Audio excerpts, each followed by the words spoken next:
창세기 12장부터 24장까지 왔습니다. 너무나 중요하고 이 설교를, 이 말씀을 계속 공부를 해야 되는 중요한 내용은 믿음 때문에 그렇습니다. 성도는 믿음으로 살리라 그랬잖아요. 그래서 아브라함을 통해서 믿음이 뭔가를 우리가 깨달아야 되는 거죠. 그리고 이제 그 창세기 22장에 와서 드디어 그 믿음이 완성이 되고 22장부터는 그 믿음의 결과들이, 증표들이 아브라함을 통해서 나옵니다. 신약에 보면 사랑의 수고와 소망의 인내와 믿음의 역사라는 단어가 있습니다. 성도는 믿음의 역사가 있어야 돼요. 그래서 믿음을 가진 자들은 믿음의 능력으로 살고 믿음의 증표들을 나타내는 게 참 성도이고 그리스도인입니다. 그래서 우리는 성경을 통해서 그 믿음을 선물로 받아야 되거든요. 아브라함은 성경 전체를 통해서 믿음이 무언가를 아주 원시적이고 쉽게 그림으로 보여주고 22장부터는 그 믿음의 결과들, 증표들이 아브라함에서 술술술 이렇게 열매를 맺는 모습들을 우리는 보면서 우리도 이렇게 믿음을 가지면 아브라함처럼 믿음의 흔적들을 남기고 선포하고 이런 걸 하는구나라는 것을 배워야 되는 거예요. 오늘은 이제 보면 과정이죠. 하나님의 언약이 이루어져서 이렇게 그 결과를 맺는 과정 중에 이삭과 리브가의 결혼에 관한 이야기입니다. 오늘 주제가.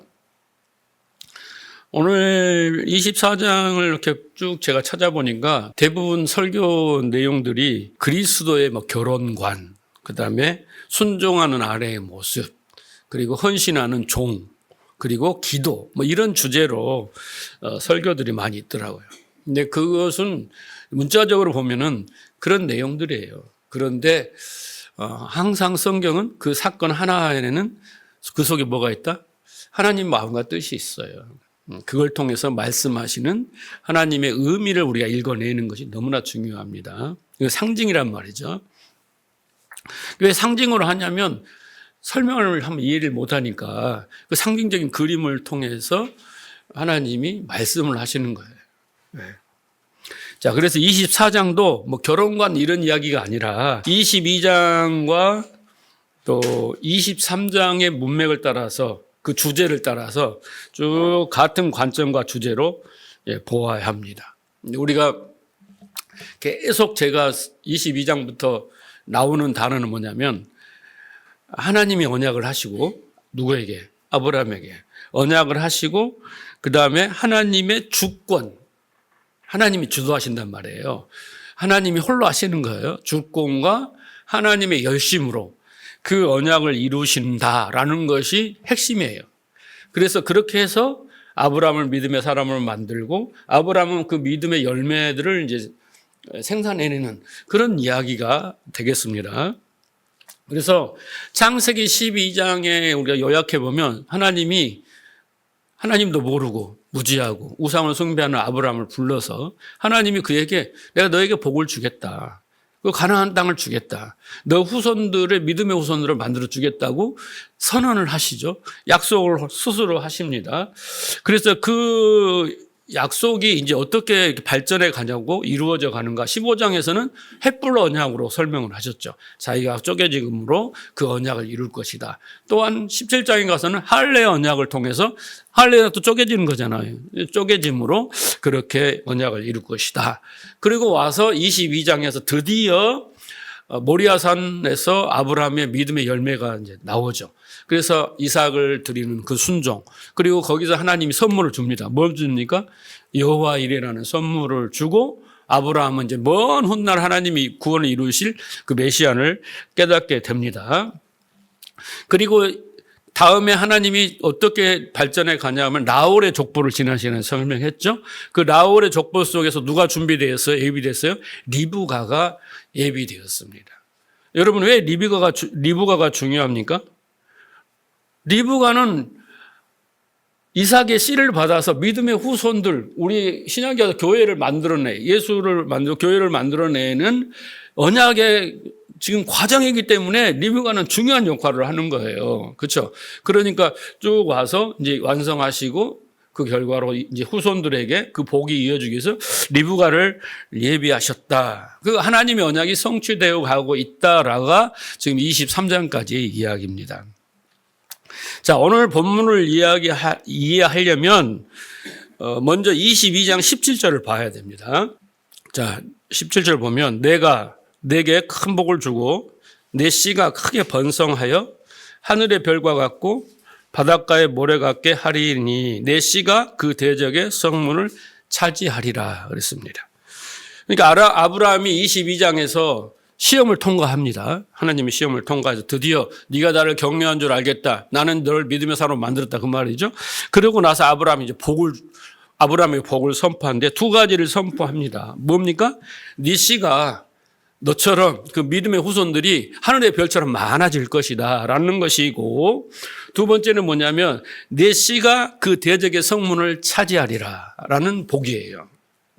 그러니까 우리가 복이라고 하면 막 부경화, 무병장수, 만사형통 막 이런 문제 해결하려고 막 이런 것이 복이라고 생각할지 모르지만, 하나님이 진짜 복은 뭐냐면 네 후손이 믿음의 사람들이 하늘의 별처럼 많아질 거야. 나는 그런 하나님 나라를 이 땅에 만들려고 한 거야. 그거잖아. 그게 이루어질 것이다. 그리고 네 씨가 그 대적의 성문을 차지하리라라는 말이에요. 이 말씀을 좀 더 우리가 이해하려면 뭘 하냐면요, 창세기 3장 15절을 이해하면 됩니다. 여러분, 창세기 3장 15절이 뭡니까? 거기서 뭐가 나와요? 대적이 나오고 원수가 나옵니다. 그 대적과 원수가 누구래요? 여인의 후손을 발꿈치를 물어뜯죠. 그런데 어떻게 해요? 그 머리통을 부수죠. 이게 대적을 쳐부수는 겁니다. 네 씨가, 여기서는 네 씨가 단수라 그랬어요. 예수가 와서 우리의 대적을 쳐부시고 십자가의 죽음과 부활을 통해서 모두 사망 권세를 깨뜨리고, 이 이야기를 지금 이렇게 원시적으로 이야기를 하는 겁니다. 자, 그래서 이 이야기는 곧 예수 그리스도 십자가 부활로 우리를 구원하시겠다는, 교회를 세우시겠다는 그 이야기의 상징이에요. 그것을 우리는 놓치면 안 됩니다. 그래서 창세기 22장 17절 내 씨가 대적의 문을 얻으리라 그랬잖아요. 그대로 문구가 어디에 나오냐면 60절에 나와요. 오늘 본문 60절, 오늘 전체 24장입니다만 60절에 보면은 뭐라고 나옵니까? 내 씨로 그 원수의 성문을 얻게 할지어다. 똑같아요. 그러니까 이것을 마치 샌드위치라고 생각하면 됩니다. 22장 17절에 빵 한 조각이 있고 토스트가 하나 있고, 그 다음에 60절에 토스트가 하나 있어. 그 안에 내용물 있잖아요. 그 안에 뭐가 들어있어요? 야채도 들어있고, 그죠? 베이컨도 들어있고, 뭐 치즈도 들어있고, 햄도 들어있고 막 들어있잖아요. 그러니까 우리는 성경을 볼 때 지금 이쪽 빵과 이쪽 빵 사이의 내용을 읽어내지 못하면 이건 하나님 은혜를 모르는 거예요. 지금 이 저자는 샌드위치를 딱 만들어 놓고 그 내용물이 바로 뭐예요? 24장과 22장 17절 내용이 이 이야기인 거예요. 원수의 대적을 물리치고 그 문을 차지하리라. 그 이야기가 이 안에 들어있다라고 이해하시면 됩니다. 여러분은 설명만 들으시면 돼요. 이건 이제 공부하는 사람들, 신학생들이 공부하는 건데, 이렇게 해야 우리가 더 본문을 24장을 쉽게 이해할 수 있기 때문에 설명을 드린 겁니다. 이것을 유식하게 말하면 수미일치법이다. 그래서 머리수, 꼬리미, 그래서 머리와 수미가 똑같다. 그 내용이 똑같다라는 하나의 문법입니다. 기법입니다. 자, 그런 관점에서 24장을 보면 단순히 결혼 가는 이야기란 게 아니에요. 아비멜렉을 통해서 종은 헌신해야 되고 기도는 이렇게 해야 되고 그런 표면적인 이야기는 절대 아니다. 결국은 구속사에 관한 이야기며 하나님의 열심과 주권으로 어떻게 해요? 대적을 물리치니까 전쟁이에요. 영적 전쟁이란 말이에요. 적을 물리치는 그런 것이라는 것을 알 수 있습니다. 그러니까 하나님은 어떻게 죄를 물리치시고 사단을 물리쳐서 당신의 목적인 하나님 나라와 하나님 백성을 만드는가, 그게 바로 하나님의 언약인데 그 내용이 이 안에 들어있다라고 보면 됩니다. 자, 여러분 좀 유식해졌죠? 성경은 그냥 문자로 결혼 이야기가 아니라 그런 내용을 담고 있다. 그래서 그런 맥락을 놓치면 안 됩니다. 그래서 창세기 24장은 67절로 돼 있어요. 오늘 다 읽어야 되는데 9절까지밖에 안 읽었어요. 집에 가서 꼭 읽어보시기 바랍니다. 67절까지 돼 있어요. 여러분, 결혼 이야기인데 창세기 중에서 제일 길어요. 장 속에서 제일 절수가 많은 67장을 통해서 지금 이 결혼 이야기를 하고 있는 거예요. 그러니까 아버지가 종을 보내서 아들의 신부 리브가를 불러오는 모양으로 이제 그려지고 있습니다. 그러니까 그 이삭의 아내를 구하는 스토리가 그렇게 중요한가? 막 이렇게 너무나 길고 너무나 자세하게 담고 있습니다. 그 신랑이 신부를 얻는 스토리인데 여러분, 긴 것은 중요하다는 거예요. 자세히 쓴 것은 더 중요하다는 거예요. 그러니까 이것을 결혼 이야기로만 싹 지나갈 일은 절대 아니다라는 거죠. 자, 그리고 이 이삭이 아내를 구하는 스토리는 가만히 보면은 이삭이 몇 살 때 결혼한다 그랬죠? 40에 결혼을 해요. 이삭이 노총각이 늦장가를 가는 이야기처럼 보이지만 아닙니다.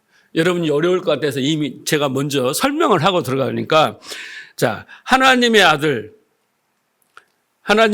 성자 예수 그리스도의 신부를 교회로 부르시기 위해서 아버지 하나님에 의해 땅으로 보내심을 받은 보혜사 성령님에 의해 예수 그리스도의 신부로 불려 올려지는 성도들의 구원의 이야기가 오늘 24장의 이야기를 태고 쪽에는 이런 이야기로 설명을 했다는 거예요. 이해가 가십니까? 여기서 중요한 인물이 누구예요? 이삭이 나오고 그 이삭의 신부 리브가가 나오고 그 이삭의 신부를 데리고 오는 누가 나와요? 종이 나오고 그런 이야기인데 그중에 지금 제가 뭘 설명했어요? 이삭은 누구를 상징해요? 예수 그리스도. 리브가는 누구를 상징해요? 우리를 상징하는 거고. 그리고 아멜렉 종은 누구를 상징해요? 성령님을 상징한단 말이에요. 그 구원의 이야기를 이렇게 결혼 이야기로 설명을 하고 있다. 이제 설교 끝. 다 이해하셨죠? 예. 그래서 하나님 아버지의 계획과 그 다음에 아들의 필요와 그 다음에 성령의 적용을 통해서 이루어지는 구원을 미리 이렇게 그림으로 설명을 하고 있는 거예요. 괜한 늦장가 가는 이삭의 이야기가 아니다라는 겁니다. 자, 그래서 앞서 말씀드린 것처럼 하나님께서 아브라함의 복을 선포합니다. 이제 아브라함을 믿음으로 만들어 놓고 이제 진짜 복을 설명하시면서 하나님께서 이제 대적의 손에서 우리를 구원하시는 거잖아요. 대적을 물리치고 그리고 예수 그리스도와 연합. 그것이 바로 하나님의 언약이에요. 그런 그림으로 하나님께서 홀로 반드시 이루실 것임을 이제 그 혼인이라는 그림으로 설명하고 있어요. 네. 이런 전제를 가지고 성경을 보지 못하면, 밑그림을 가지고 성경을 못하면 이게 은혜가 될 수가 없어요. 그냥 도덕 윤리적인, 그냥 관습적인 결혼의 이야기이고, 뭐 순종하는 아내, 뭐 기도는 이렇게 해야 되고, 하나님 이렇게 한다고 그 정도밖에 나오지 않습니다. 그래서 성경의 혼인잔치는 여러분, 그냥 인간사의 결혼 이야기는 절대 아니다. 하나님은 항상 뭐예요? 세상의 문화와 제도와 모든 걸, 법을 갖다가 이제 너희들이 이렇게 하고 있지. 이것은 의미를 담아서, 히브리어에다 의미를 담아서 우리에게 주신 거예요. 그래서 우리가 그걸 알아먹도록, 깨닫도록 이렇게 하셨다는 걸 이야기합니다. 자, 그래서 그 증거를 제가 몇 가지 드려볼게요. 예수님은 종종 자기를 뭐라고 표현합니까? 신랑이라고 표현을 합니다. 네, 신랑. 마태복음 9장 15절 예수께서 저에게 이르시되 혼인집에 손님들이 신랑과 함께 있을 동안에 슬퍼할 수 있느냐. 지금 가나안 혼인잔치에서 자신을 뭐라고 해요? 신랑으로 이야기하죠. 좀 결혼잔치의 그 그림을 보여주면서 신랑과 함께 있을 때는 슬퍼할 일이 아니다라고 하잖아요. 그러나 신랑을 빼앗긴 날이 이르르니 그때는 금식할 것이라. 그래서 예수님이 십자가를 이야기를 하면서 자기를 신랑이라고 표현합니다. 마태복음 25장 1절 그때 천국은 마치 등불을 들고 신랑을 맞으러 나간 열 처녀와 같으니라 하면서 예수님이 그 구원의 비유를 이야기하시는 거예요. 예, 그래서 뭐예요? 열 처녀는 누굽니까? 우리예요. 뭘 들어요? 등불이에요. 성령을 가져야 되죠. 그리고 뭐예요? 신랑을 맞이해야 한다는 이야기도 그 구원의 이야기예요. 그래서 예수님이 누구예요? 신랑이에요. 신랑. 구약에서는 신랑으로 표현 안 하고 뭘로 표현했을까요? 하나님이 남편으로 표현했어요. 남편으로. 에레미야 3장 14절. 나 여호와가 말하노라 배역한 자식들아 돌아오라. 나는 너희의 남편임이라. 그래서 구약에서는 대부분 이 남편이에요. 신해산 언약도 그 남편인데 너희가 배신했다 막 그렇게 나오잖아요. 그렇게 남편으로 표시합니다. 이 그림이 쭉 올라가면 창세기에도 나와 있어요. 창세기에도 이 결혼의 이야기가 나와 있습니다. 자, 보세요. 창세기 2장 22절. 여호와 하나님이 아담에게 취하신 그 갈빗대로 여자를 만드시고 그 아담에게로 이끌어 오시나니 아담이 가로되 이는 내 뼈 중에 뼈요 살 중에 살이라. 이것은 남자에게서 취하였은즉 여자라 칭하리라 하니라. 그러므로 남자가 부모를 떠나 그와 아내와 연합하여 둘이 한 몸을 이룰지라. 이것도 뭐예요? 여자의 탄생은 남자를 통해서 비롯돼요. 이게 상징이에요. 아니, 하나님이 그렇게 만들었어요. 여자는 스스로 하나님이 따로 지은 게 아니라 남자를 먼저 지어놓고 남자의 갈빗대를 취했어요. 잠들게 하고. 그 뭐냐면 죽음이에요. 죽었어요. 그 죽음을 통해서 여자가 탄생을 해요. 이해하시겠죠? 여자는 우리인데 사람이잖아요. 사람은요, 여자는 남자 없이 인간이 될 수가 없는 거예요. 진짜 인간이 되려면 남자의 씨를 받아야 돼요. 그게 우리가 하나님의 이 생리적인 거나 결혼 제도나 다 설명을 하고 있는 거예요. 그래서 남자는 여기서 누구냐면 예수 그리스도고. 그렇죠. 그런데 그 예수 그리스도 죽음을 통해 그 갈빗대를 뽑아서 우리가 이제 여자가 되는 거고, 그 다음에 어떻게 하라고 그랬어요? 여자라 칭하고, 남자는 예수 그리스도는 하나님을 떠나, 부모가 여기 하나님이야. 그리고 하나님을 떠나 어떻게 해요? 여자와 뭐 해야 돼요? 연합해야 돼요. 연합. 여기 연합이라고 그랬잖아요. 연합해야 한 몸을 이루어. 우리는 예수 그리스도와 연합해야 돼요. 내가 그 안에, 그와 내 안에 연합 한 몸이 돼야 되는 거예요. 그게 바로 구원이란 말이에요. 그러니까 창세기 2장에서 벌써 이 그림이 나오고, 이제 지금 오늘 이삭과 리브가 이야기도 쭉 다 똑같은 이야기다라는 이야기입니다. 그래서 하와가 아담에게서 나와서 다시 어떻게 해요? 아담과 연합하는 내용이잖아요. 그러니까 우리가 예수 그리스도로 말미암아 지은 바 됐어요. 새 사람이 돼 성도가 됐죠. 우리는 다시 그 주님과 어떻게 해야 돼요? 연합해라고 로마서 6장에 나와 있잖아요. 죽으심에 연합하고 부활에 연합해라 해서 연합해야 되잖아요. 그게 구원을 상징하는 이야기였다라는 거예요. 구원의 그 의미를 우리가 알아야 되는 거예요. 나는 예수 믿고 천국 간다. 이게 아니라니까. 이것은 초보들이 하는 소리예요. 초보들이 하는 소리야. 자, 그래서 그 모든 일에 있어서 주권은 하나님께 있습니다. 그래서 하나님이 하와를 만드실 계획을 세우시고 아담을 잠들게 하셔 죽게 하시고 그 갈빗뼈를 뽑으시고 하와를 만드셔서 하나님이 둘을 다시 연합시키는, 이건 모든 것은 그 시작과 끝이 계획이 다 하나님께 있다라는 거예요. 그런다면 여러분, 오늘 본문에서 아브라함이 이삭을 통해서 종을 통해서 리브가를 데려온 모든 시작과 끝은 누구에게 있어요? 하나님의 주권, 하나님의 계획, 하나님의 언약 속에 다 있다라는 거예요. 그러면 우리의 구원과 우리가 구원이 완성되는 모든 건 다 어디가 있어요? 하나님께 있는 거예요. 여러분 그걸 깨달으셔야 돼요. 그래서 두려워하거나 불안해하거나 막 목사님 나 구원 받았어요. 안 받은 것 같은데 이런 소리를 할 필요가 없는 거예요. 그래서 오늘 이제 그것을 좀 더 구체적으로 이삭의 혼인 이야기로 나오고 있습니다. 자, 3절, 4절 보세요. 오늘 본문. 내가 너에게 하늘의 하나님, 땅의 하나님이신 여호와께 맹세하게 하노니 너는 내가 거주할 이 지방에 가나안 족속 딸 중에서 내 아들을 위하여 아내를 택하지마. 조건이 있어요. 예, 그러니까 지금 아브라함의 믿음의 내용이죠. 근데 하나님의 언약이 아브라함을 통해서 이루어지는 거예요. 그런데 그 첫째 조건이냐면 그 리브가는 그 신부는 첫째 가나안 사람이어서는 안 되는 거예요. 가나안 사람이 안 되고 4절에 내 고향 내 족속에게로 가서 내 아들 이삭을 위하여 아내를 택하라.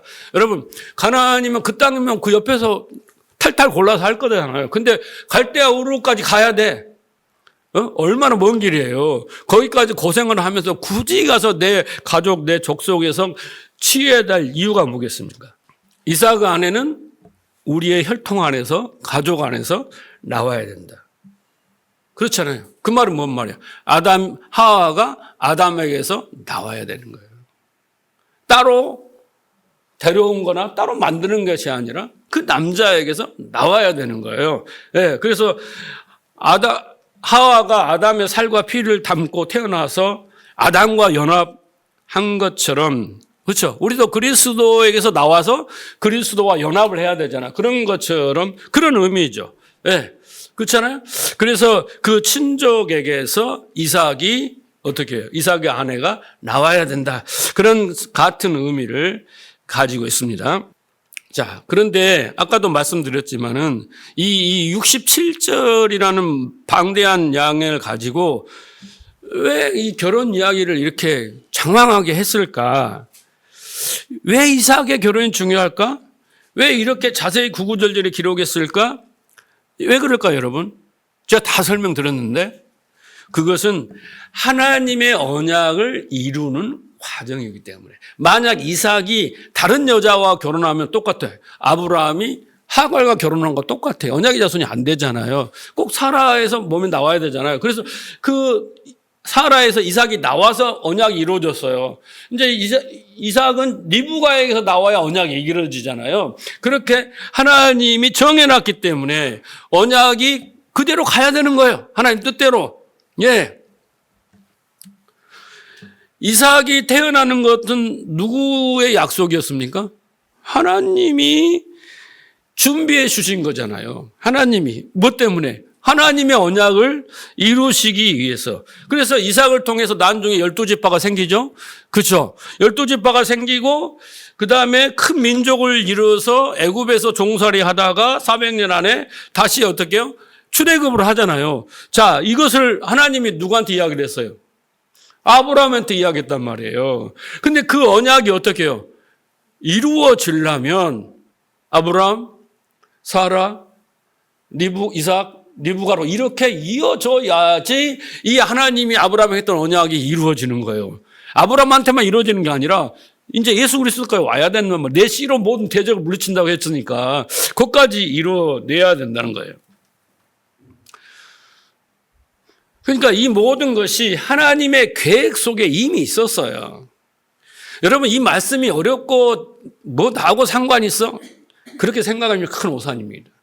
여러분은 이미 창세전에 구원받기로 작정이 되었고 여러분의 구원의 완성의 과정이 지금 이렇게 이루어지고 있다는 것을 실감을 하셔야 되는 거예요. 하나님이 모델로 보여주는 거예요. 내가 아브라함을 창세전에 택해서 이렇게 해가지고 이삭을 통해서 리브가를 통해 이렇게 이루고 가서 예수를 통해서 구원을 이룬 것처럼 나도 너를 지금 이렇게 하고 있다라는 이게 딱 오바랩이 돼야지 나하고는 상관이 없는데 목사님 정말 맨날 이상한 이야기만 한다. 이게 아니라 하나님의 그 언약의 신실함과 열심과 주권으로 이루어 가시는 그 과정을 보시라고요. 그래서 이렇게 장황하게 설명을 하고 있는 겁니다. 이해하시죠, 여러분은? 그래서 이 언약이 이루어지기 위해서는 이삭은 반드시 결혼을 하고 또 뭐예요? 자식을 낳아야 되는 거예요. 그러니까 그 언약 때문에 이 결혼도 이 신부도 다 뭐 어떻게 해요? 하나님의 계획과 하나님의 의도와 하나님의 주권으로 이루어져야 되는 거예요.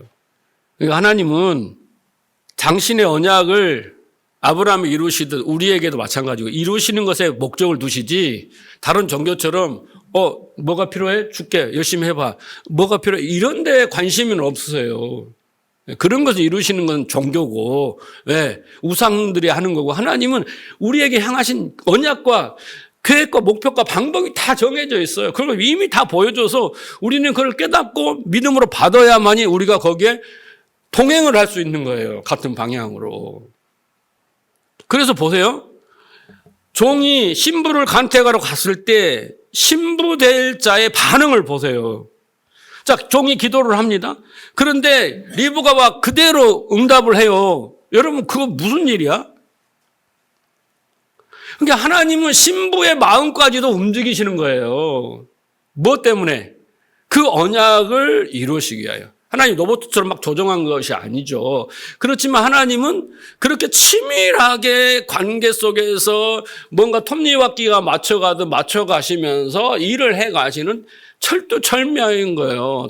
참새가 땅에 떨어지는 거, 그죠? 머리털까지 세시는 철저한 하나님이라는 걸 여러분 믿으셔야 됩니다.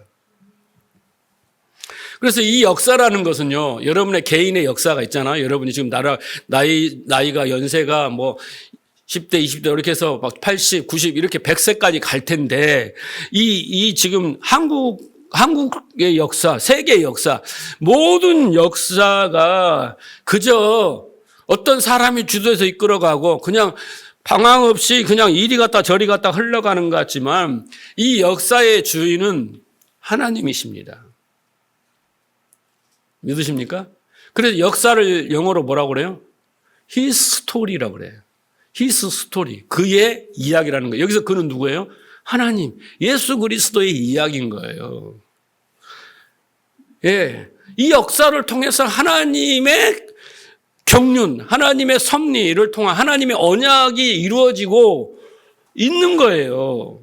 그것을 보고 들을 수 있는 가진 사람의 복이고, 그걸 보지도 못하고 듣지도 못하는 가는 결국 지옥 가갖고, 그렇어요. 이렇게 되는 건 불행이라는 거예요. 그래서 하나님이 주인이시고, 역사의 시작도 하나님이시고, 역사의 끝도 하나님이세요. 그래서 하나님이 뭐라고 합니까? 계시록에서는 나는 알파요 오메가다 그럽니다. 그 말은 뭐예요? 나는 시작이며 끝이라는 거예요. 불교는 뭐예요? 시작은 있으나 끝이 없어. 그잖아요. 그래서 계속 윤회를 하는 거야. 이해가 안 되니까 윤회라고 이야기한 거지만 기독교는 시작과 끝이 분명히 있습니다. 네. 분명히 있어요. 그래서 우리에는요, 여러분 소망이 있는 거예요. 우리의 역사를, 한국의 역사를, 세계 역사를 사람들에게 맡겨놓으면 어떻게 되겠어요? 세계, 한국도 필요 말할 거예요. 나의 역사를 내가 내 마음대에다 하나님 네가 네 역사를 인생을 마음대로 살아라 이렇게 놔뒀으면 어떻게 됐을까요? 정말 큰일 날 뻔한 거예요. 큰일 날 뻔한 거예요. 여러분이 여러분 생각과 짧은 지식으로 내가 각기 오른 대로 가면 어디로 가겠어요? 각기 오른 대로 가면. 그게 죄의 길 아닙니까? 여러분이.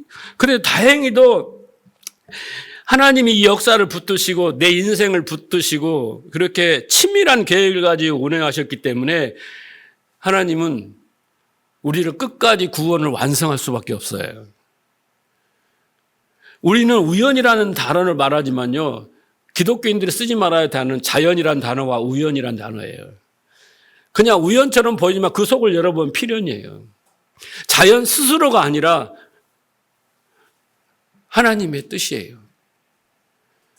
그러니까 내 인생이 이렇게 어떻게 왔는지 모르지만 하나님은 정확하게 그때 그 타임에 하나님이 그 일을 다 주관하시고 그 만남을 주관하시고 변화를 주관하시는 거예요. 내가 원하는 대로 안 돼서 하나님의 은혜가 안 되고 행복하지 않다라고 말할지 모르지만은 그것이 이루어진 것을 곰곰이 곱씹으면서 그렇구나라고 무릎을 쳐야 은혜가 되는 거예요. 그러려면 성경을 통해서 믿음을 가져야 그게 분별이 되는데 그것을 분별하지 못하면 원망과 상처밖에 남지 않아요. 신앙생활하는 게 즐겁지가 않아요. 하나님의 이렇게 치밀하심과 주도하심과 능력을 믿는다면요, 우리가 이 현실을 하나님 마음과 관점에서 보려고 해야지. 내가 정해놓은 틀 안에서 내 신념 안에서만 보려고 하니까 그게 권선징악이고 사필견 인과응보 아닙니까? 그러다 보니까 은혜가 되지 않는 거예요. 절대 안 되는 것입니다. 여러분, 하나님은 우리가 여러분 여보 사랑해, 자기야 나 사랑해, 맨 사랑의 노래를 부르고 노래도 많지만 진짜 사랑은 뭔지 아세요? 첫째는 여러분 관심이에요, 관심. 여러분이 누군가를 사랑한다면요, 늘 생각해야 돼요. 그 대상을. 돈을 사랑해요? 그러면 맨날 돈 벌 생각만 하고 돈만 생각하는데요. 부모님은 자식을 얼마나 사랑했어요. 그래서 밥은 제대로 먹고 다니나, 오늘은 제때 출근했나, 직장 늘 생각하는 거예요. 관심이죠. 그 다음에 두 번째는 뭐냐면 배려예요, 배려. 네? 나이가 중요한 게 아니라 상대가 중요한 거예요. 그 사랑의 대상이 중요한 거예요. 세 번째로 뭐냐면 희생이에요. 네. 그 상대의 필요를 채워주려는 노력을 하는 거예요. 네? 그리고 네 번째가 뭐냐면 그 상대를 기뻐하고 즐거워하는 거예요. 사랑은. 하나님이 우리에게 지금 그러고 계신단 말이에요. 우리의 필요를 아시고 하나님은 우리한테만 관심이 있고 우리를 기뻐하고 즐거워하는 거예요. 지금은 이 모양 아주 죽상을 하고 있고 망신장애가 되어 있고 이것도 맨날 실패하고 넘어진 것 같지만 하나님은 그 모습을 판단하고 평가하고 그것 때문에 복주고 안 주고가 아니라 하나님이 완성될 그 걸작품을 본다라는 거예요. 여러분, 미켈란젤로가 이 설교 3,000%로 착각하면 안 되는데, 미켈란젤로가 다비드상을 만들었잖아요. 그 명작을. 그런데 미켈란젤로가 그 원석을 놔두고 맨날 며칠 보고만 있더래요. 그래서 뭐 하냐. 그 뭐 백장인가 만들어라. 근데 계속 보고만 있더래요. 뭐 하고 있어요? 나 일하고 있습니다. 근데 이미 그 속에 다비드상이 있었던 거예요. 하나님은 이미 그 다비드상을 미켈란젤로처럼 우리의 그 아름다운 그 믿음의 그 아브라함처럼 믿음의 그 모습을 하나님은 딱 보고 계시는 거예요. 근데 지금 뭐예요? 아주 거칠고 원석이고 막 흙과 뭐가 섞이고 막 그렇잖아요. 예? 하나님은 오직 우리에게 관심만 있으시고 어떻게 하면 우리에게 호의를 베푸시고 우리의 필요를 채우셔서 가장 좋은 거예요. 뭐예요? 가장 좋은 게 성령 아닙니까? 좋은 걸 줘가지고 우리가 하나님이 원하시는 대로 만들고 하지 않는 거. 그리고 늘 하나님은 기뻐하고 즐거워하는 거 뭐냐면 우리란 말이에요. 그래서 하나님은 사랑이신 거예요. 그래서 하나님은 우리 인생을 우리의 손에 맡기지 않으시고 우리는 그런 능력도 없지만은 하나님이 주도하시고 약속하신 대로 이루시고 완성되고 그걸 기뻐하고 즐거워하시는 거예요. 아브라함도 여호와 이레라는 것은 먼 훗날을 다 보고 기뻐하고 즐거워한 거 아닙니까? 그런 것처럼 하나님을 제발 믿어주세요. 네? 내가 한번 믿어드릴게요가 아닙니다, 여러분. 자, 그 증거를 보세요. 7절을 볼게요. 24장 7절. 하늘의 하나님 여호와께서 나를 내 아버지의 집과 내 고향에서 떠나게 하시고, 지금 12장부터 이야기하잖아요. 내게 말씀하시고 내게 맹세를 이르시기를 이 땅을 내 씨에게 주리라 하셨으니, 그렇죠? 그것이 뭡니까? 하나님의 언약에 대한 철석 같은 믿음이잖아요. 그것에 근거하니까 뭔 소리가 나오냐면, 이제 인생사에서 아들의 며느리를 얻는 것도 어떻게 해요? 그 언약이 바탕이 되니까, 믿음이 되니까 하나님이 씨를 줄 거야. 씨를 얻으려면 그 신부도 줄 거야. 걱정하지 마. 그러면서 뭐라 그래요? 그가 그 사자를 너보다 앞서 보내시리라. 지가 무슨 하나님이야?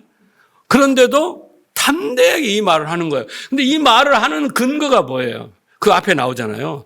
나를 부르셔서 하나님이 나에게 맹세하셨다. 이 땅을 주시겠다. 후손을 주시겠다. 약속에 그 근거가 있으니까 그 위에 이루어질 리브가는 걱정을 하지 말아라. 이게 믿음인 거예요, 여러분. 믿음. 이게 믿음이라고. 그래서 여호와 하나님에 의해 준비되어지는 것이니까 반드시 실패는 없다. 그럴 때 여기에 중요한 단어가 뭐냐면 바로 여호와의 사자입니다. 뜬금없이 나오는 단어지만 여러분, 여호와의 사자가 등장할 때는 여러분 뭐가 등장하냐면요, 따라오는 게 뭐냐면 전쟁이에요. 아까 제가 뭐라고 했어요? 2장 17절에 대적을 물리치고 그 문을 차지하리라 그랬잖아요. 60절 그 사이라 그랬잖아요. 그러니까 여호와의 사자가 등장하는 건 뭐예요? 그 대적을 물리치는 거야. 우리의 대적은 뭡니까? 사단이요. 비질레 아닙니까? 그렇죠? 그래서 여호와의 사자가 등장하면 전쟁을 치르는 거다라는 것을, 그래서 성도의 구원과 하나님의 완성은요, 여러분, 여호와의 전쟁이에요. 여호와의 전쟁입니다. 보세요.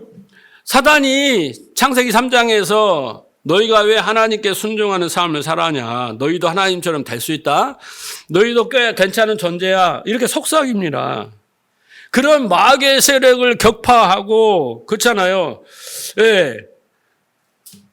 그 전쟁과 싸워 이겨야 될 위해서 뭐가 필요해요?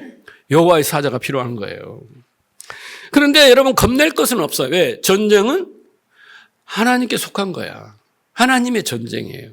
하나님의 전쟁. 우리가 싸워야 되는 전쟁이 아닙니다. 그래서 하나님은 반드시 하나님 나라를 완성하시고 하나님 백성을 완성하시는 여호와의 전쟁을 어떻게 해요? 반드시 승리로 이끄신다라는 것의 증거로서 여호와의 사자가 항상 등장하는 거예요. 여호와의 사자가. 그래서 출애굽 여호와의 전쟁은 출애굽기에 뭘로 나와요? 네? 가나안에서 7족속과 전쟁이 이렇게 나오죠. 그잖아요? 모세를 부르실 때도 하나님이 여호와의 사자가 등장합니다. 자, 출애굽기 3장 2절.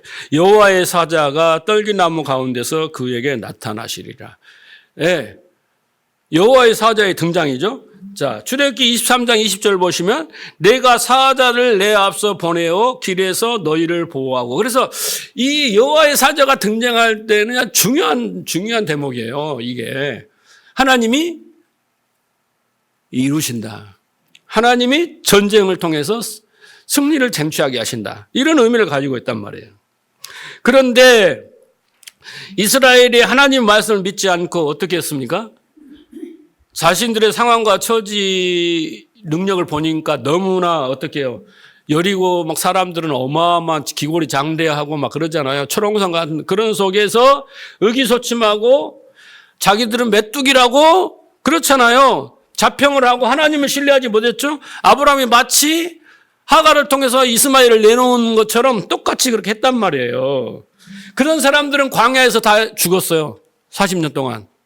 그것을 벗어나지 못해서. 그것을 벗어나야 돼. 그 다음이 있어야 되는데 그걸 벗어나지 못하면요. 거기서 죽어요. 그렇게 살다가. 거기에 머문 사람들의 말로란 말입니다. 그래서 하나님이 40년 후에 새 세대에게 다시 나타나요. 나타나셔서 내가 여호와의 사자가 앞서가서 이것을 이룰 것이다. 정복하라. 믿기만 해라. 누구한테 했어요? 여호수아한테 말하는 거예요. 신명기 1장 29절 보세요.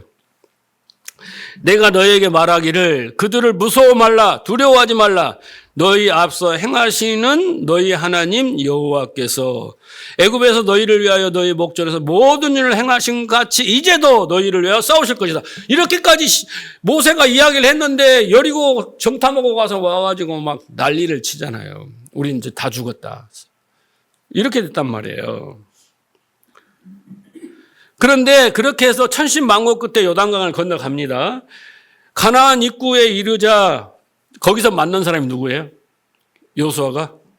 자, 여호수아서 5장 13절을 보세요. 여호수아가 여리고 가까이 왔을 때 눈을 들어본즉 한 사람이 칼을 빼어 손에 들고 마주섰는지라. 여호수아가 나와서 그에게 묻되 너는 우리를 위하여 우리의 대적을 위하느냐 누구를 위한 거야? 이렇게 물어보잖아요. 그가 가로되 아니라 나는 여호와의 군대 장관이로라. 이제 왔느니라. 그래서 여호와가 엎드려 절을 하잖아요. 하나님이 앞서 행한다는 신명기 말씀이 그대로 이루어졌죠? 네, 여호와를 앞서 보내는 것은 무슨 의미인지를 지금 설명하고 있는 겁니다. 여러분의 인생사에 많은 저도 죽을 고비를 몇 번 그런 기억이 있어요. 아차하는 순간, 이런 순간, 또 위기의 순간, 거기서 구제 받는 순간 이런 일이 있었지만은 그 앞서 여호와의 사자가 하나님 앞에 택한 자들을 지키시고 보호하셨다는 것은 여러분이 믿거나 말거나 하세요. 하나님이 이렇게 하시는 분이란 말이에요.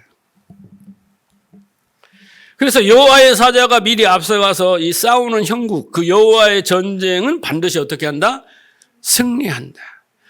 그러니까 아브라함이 지금 여호와의 사자가 너보다 가서 앞서 행할 때니까 엘리에셀아 너무 걱정하지 마라. 하나님이 예비한 그 신부가 있을 거야. 라는 것은 전쟁에 대한 승리. 그렇죠? 하나님의 언약에 대한 성취, 이거에 대한 확실한 표현입니다.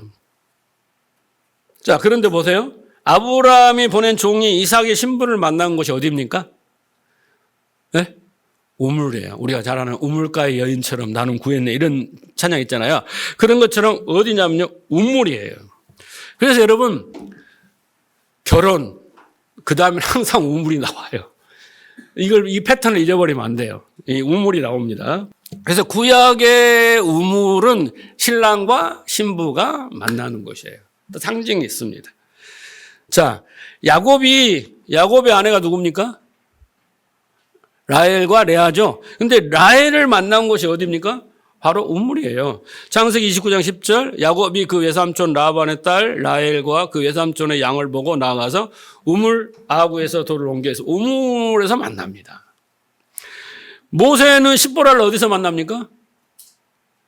보나마나 우물이죠. 우물에서 만나요. 출애굽기 2장 15절 바로가 그 일을 듣고 모세를 죽이고 하여 찾은지라 모세가 바로의 낯을 피하여 미디안 땅 머물며 하루는 우물 곁에 앉았더라. 그렇습니다. 그 우물은 어떤 곳이에요? 신랑과 신부가 만나는 거예요. 그게 신약이 오면 어디에 나옵니까? 잘 알죠? 요한복음 4장 사마리아 여인과 예수님의 만남이에요. 그게 뭐예요? 신랑과 신부의 만남이다라는 겁니다. 우물가의 여인은 부정한 여인의 대명사였어요. 사마리아 여인이잖아요. 사마리아 사람들을 유대인들은 개 취급을 했잖아요. 그죠? 개 취급을 했어요. 이방인 취급을 했단 말이에요. 그 여인은 남편이 너무너무 많은 부정한 여인이었어요. 그 여인은 세상의 죄인들 속에서 하나님께 택함받은 교회의 상징이 누구냐면 바로 사마리아 여인입니다. 무슨 말인지 아시겠죠? 죄 많은 사람들 가운데 택함을 받은 우리를 상징하는 게 누구냐면 바로 사마리아 여인이었어요. 자, 사마리아 여인은 이 세상의 남편들을 통해서 이 세상의 힘을 통해서 자기의 그 목마름을 해결하려는 어리석은 사람이었어요. 그런데 그에게 예수님이 진짜 남편이 되어서 이제는 다시는 그녀를 버리지 않고 실망시키지도 않고 상처를 주지도 않고 진짜 행복을 줄 남편으로 오신 거예요. 신랑 신부 이야기죠. 그죠? 그래서 그 여인의 목마름을 대신 지십니다. 그래서 예수님이 십자가에서 뭐라고 합니까? 내가 목마르다.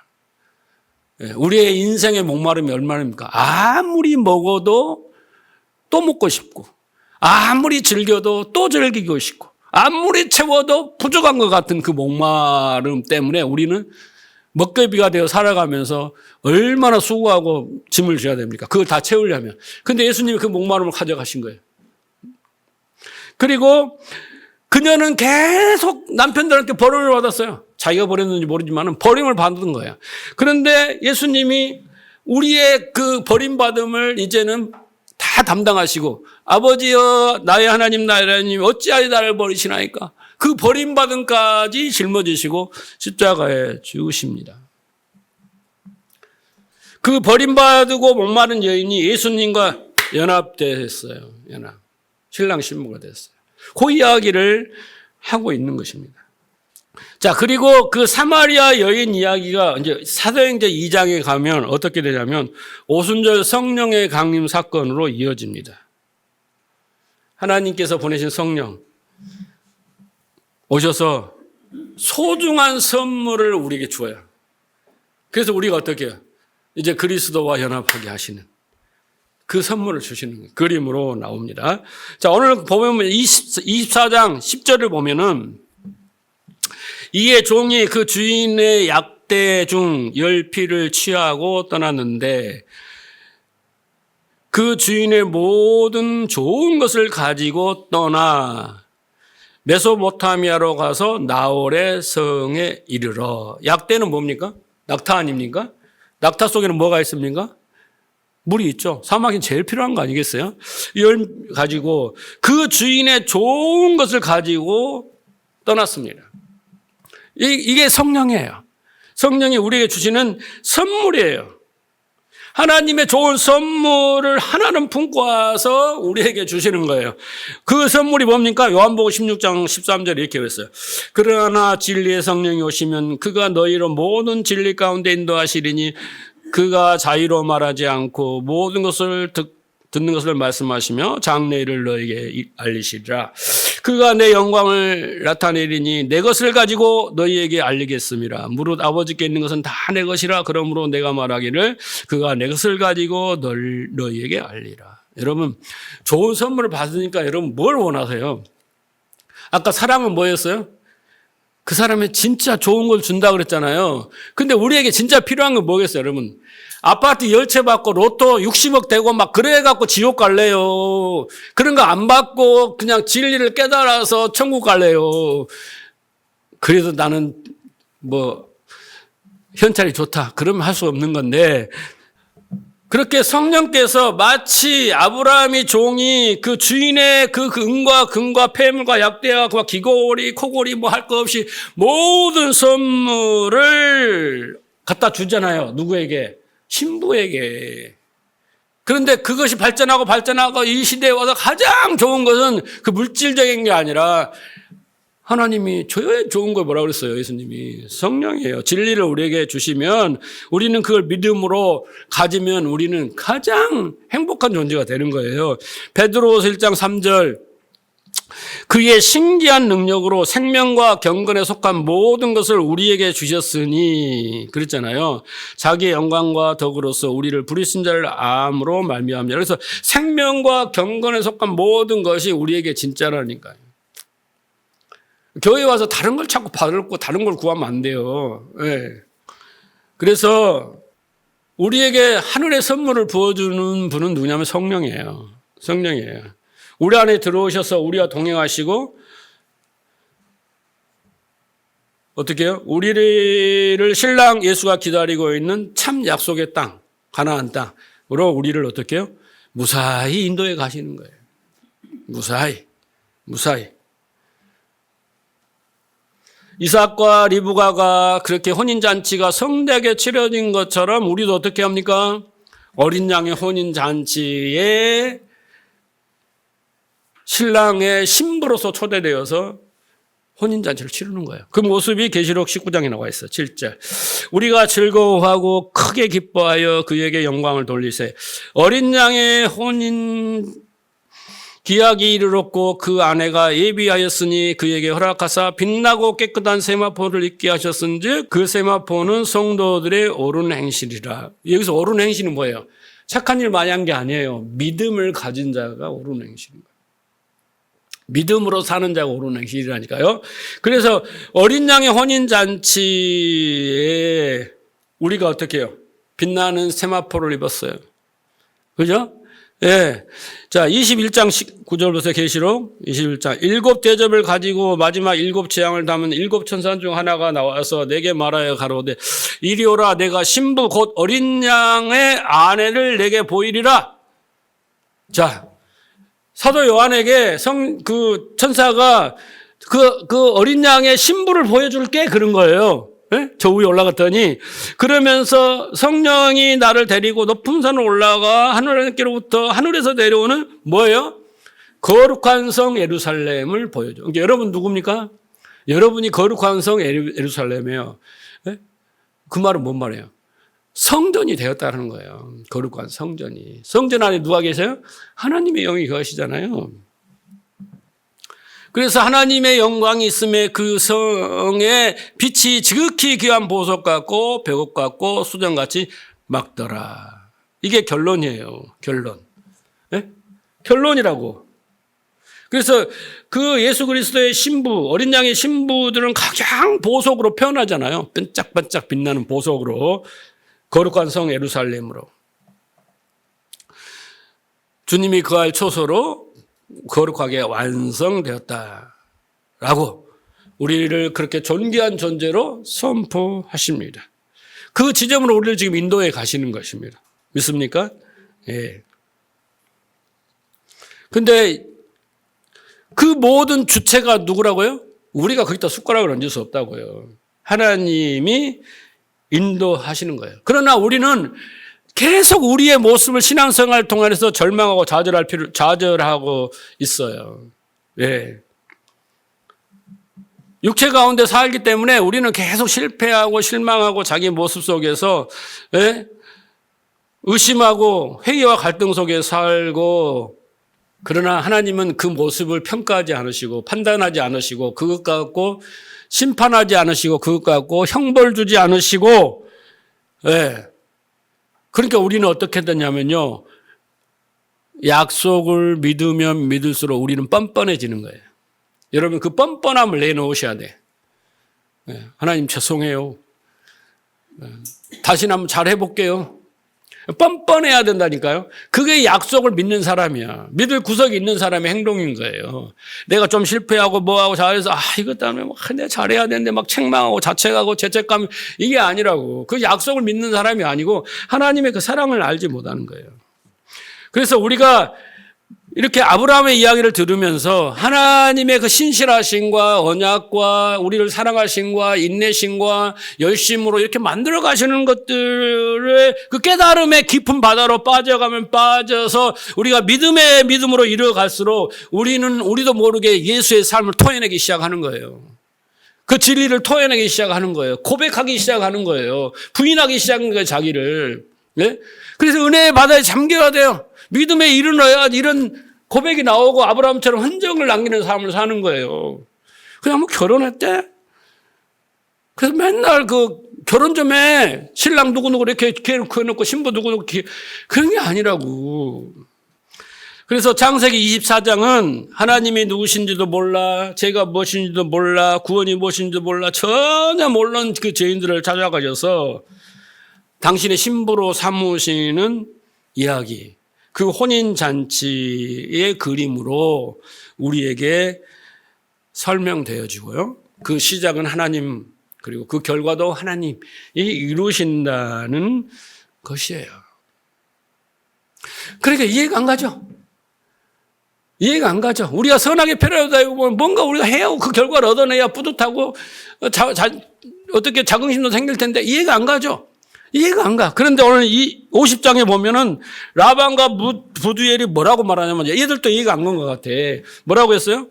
이 일은 여호와롭게 말미암았으니 우리가 가부를 말할 수 없노라 그런 거야.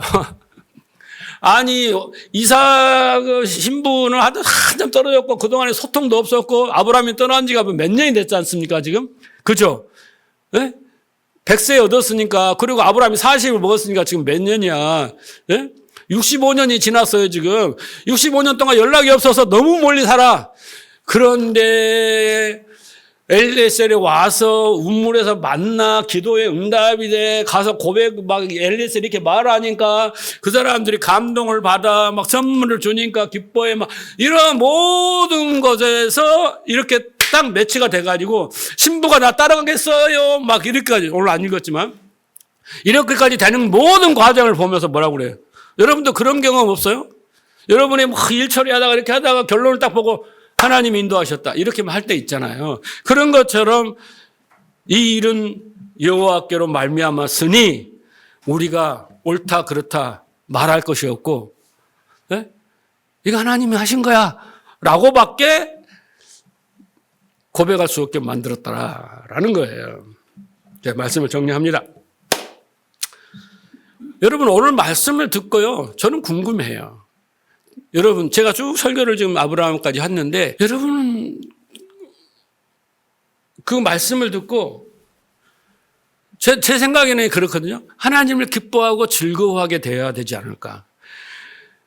나를 하나님께 온전히 맡기게 되지 않을까. 지금까지 많은 우여곡절 이런 모든 것들이 하나님의 섭리 가운데 일어났다고 인정하게 되지 않을까. 그래서 나는 이 어떤 일이 일어날 때마다 막 일희일비하지 않고 좌충우돌하지 않고 묵묵히 하나님 뜻을 구해야 되지 않을까. 제 생각은 그래요. 나는 이제 하나님 뜻대로 어떻게든 살기로 작정해야지 이런 고백을 하지 않을까.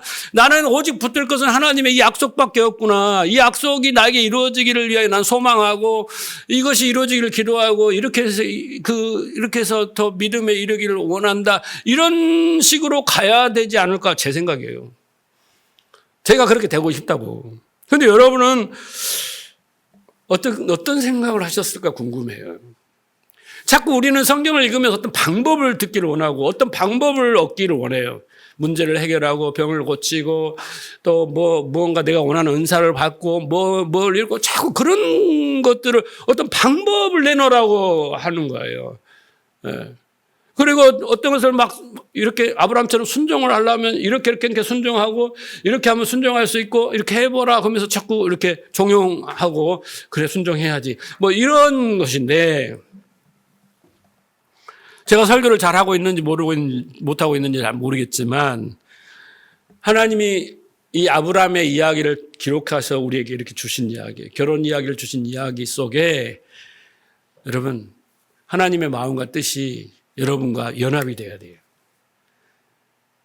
그 말씀이 여러분의 진리로 들어오면 되면 믿음이라는 놀라운 역사가 일어나기 시작하는 거예요. 네.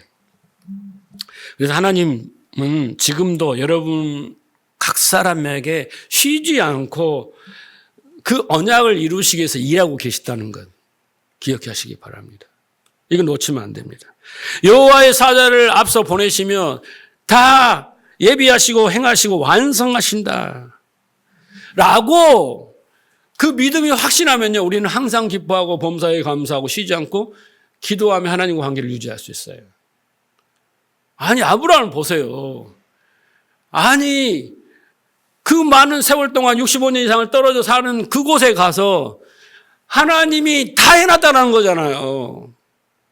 아니 왜 그것은 나에게 약속하셨기 때문에 그 약속이 안 이루어지면 여기서 끝나는 거예요. 약속이. 그 믿음이 있기 때문에 여호와의 사자가 할 거라고 그렇게 담대하게 선포를 해버리잖아요. 그런 믿음이 오늘 여러분에게 충만해지기를 축복합니다. 만약에 성경을 보면서도 그 하나님의 일하심을 감지하지 못하고 하나님 무엇을 하신지도 모르고 그냥 교회에 와서 제물만 드리는 그 희생예배 제사만 드리는 그런 예배만 드리는 그런 신앙생활은 결국은 하나님이 이끄시는 방향으로 가는 게 아니에요. 관역이 빗나간 거예요. 그게. 그래서 결국은 수고하고 무거운 짐을 지는 신앙생활을 할 수밖에 없어요. 제가 그러잖아요. 교회 다니면서 행복하지 않은데 왜 교회 다니냐고. 천국 가려고요? 구원 받았고 그것보다 무조건 천국은 한 번 건 영원한 구원이라고 그럼 된 거 아닙니까? 그 의미를 잘 생각해 보시기 바랍니다. 설교를 통해서 예배를 통해서 나는 무엇을 받기 원하지? 나는 무엇을 알기 원하지? 정말 귀 있는 자라면 아브라함과 같은 믿음을 소유하기를 원해야 됩니다. 그리스도의 말씀을 들음으로 믿음이 생기는 거니까.